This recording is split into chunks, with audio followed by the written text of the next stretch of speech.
Recently, I spoke at Oxford University, and there's part of that debate that has gone global, and it's to do with the first female speaker who spoke after me, a girl called Aisha. Now, listen to what she said. Stephen Yaxley Lennon, known to his hooligans as Tommy Robinson. Stephen, there is a crowd outside rioting against you tonight, and without the protection and generosity of a Muslim Palestinian president and a mostly South Asian executive committee, you would be quite literally cooked.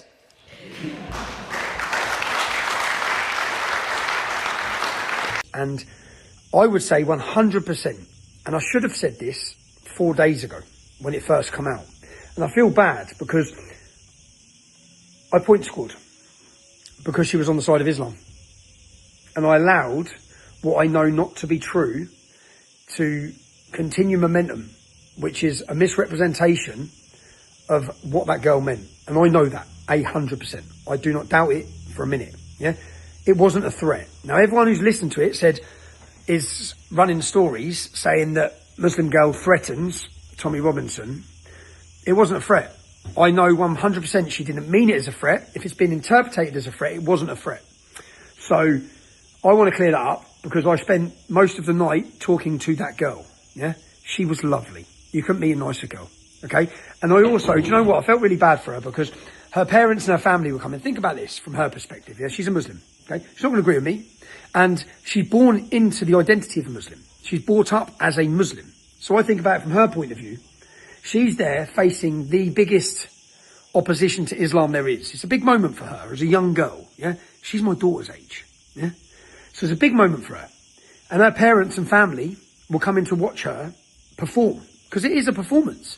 A debate like that is a performance. Everyone's playing up for it. Everyone's making comments, but I 100% categorically know that that girl did not mean that as a threat.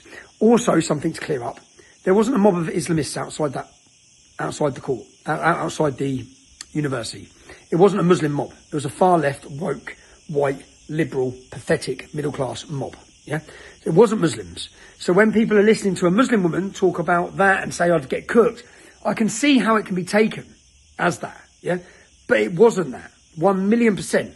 So I know that girl, and I should have said something earlier, because I can only imagine for the last 4 days, when I know she didn't mean that, I know that, I should have said something 4 days ago, I know she didn't mean that, she knows she didn't mean that, but yet the whole world's taking it that she meant that.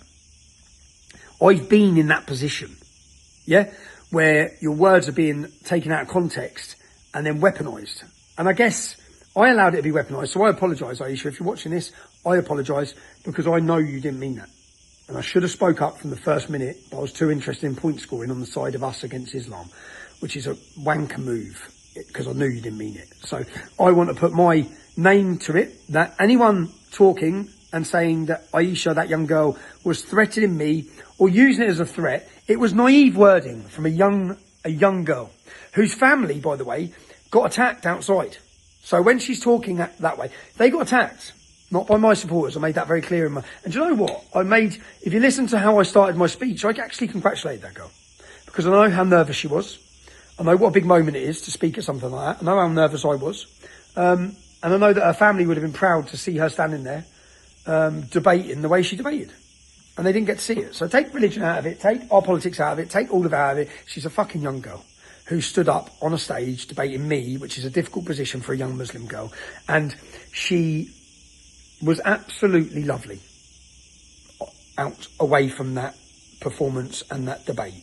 So I congratulate her on her speech, and I want you to take this moment for everyone who's listening to this, who trusts in what I say, to set the record straight. She did not mean it as a threat. I've also continued, I kept contact with some of the English students, the white English students, who I spoke to at the university and met at the university that night, who are friends with Aisha, who cannot speak highly enough of the girl, what a beautiful girl she is, what a wonderful soul she is, and that she doesn't have an extreme bone in her body. Yeah? As I said, she's defending, we disagree with her stance. Of course we do. Yeah? She's fighting for Islam and she's a Muslim. So we disagree with her. Yeah? We fundamentally disagree with her. But to watch something be spun globally against a young girl who didn't intend that meaning, I'm repeating myself now, but I just want to reiterate very strongly, that it was not meant as a threat, and she couldn't have been nicer. So I think the comments or the pile-on about something that is not the right spin on what she was saying. Silly words used, yeah, and not thought about, but who would think about it at that age? You're not expecting this much attention to what you're saying.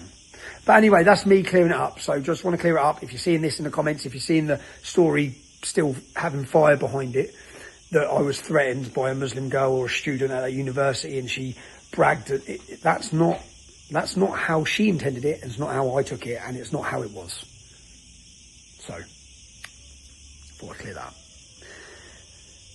Yeah, good night.